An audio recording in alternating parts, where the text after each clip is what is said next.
एकजुटीनं पेटलं रान तुफान आलया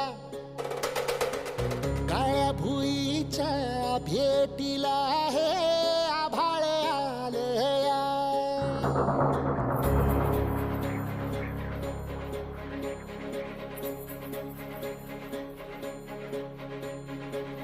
एकजुटीनं पेटलं रान तुफान आलया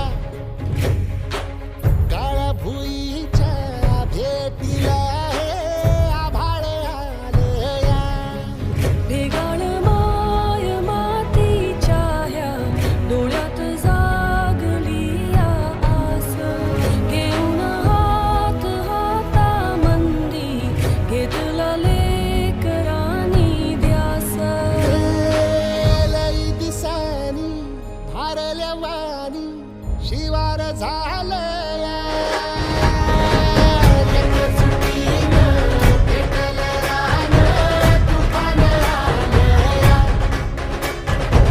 काळ्या भुईच्या भेटीला हे आभाळ आलया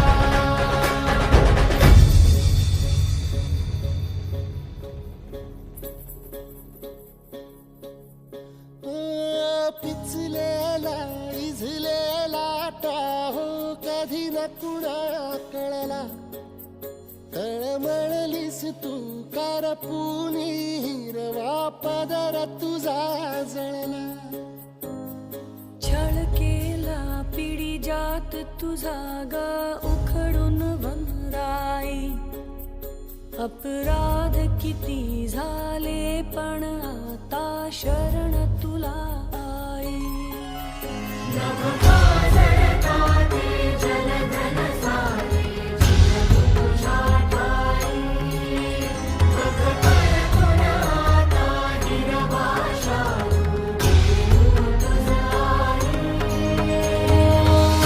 परतीन आली जाण जागर झालया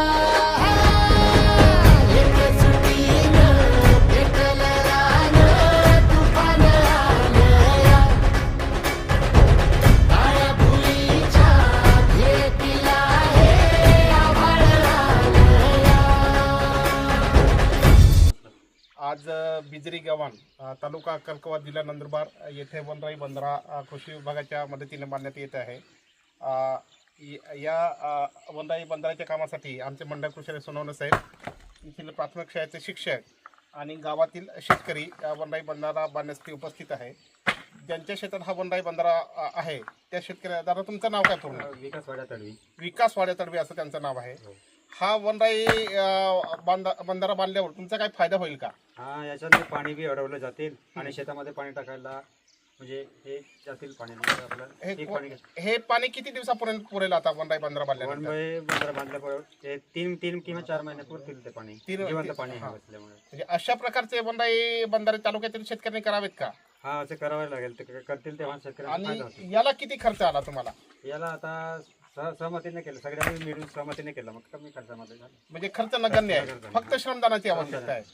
तर विकास दादा तुमचे मनापासून धन्यवाद.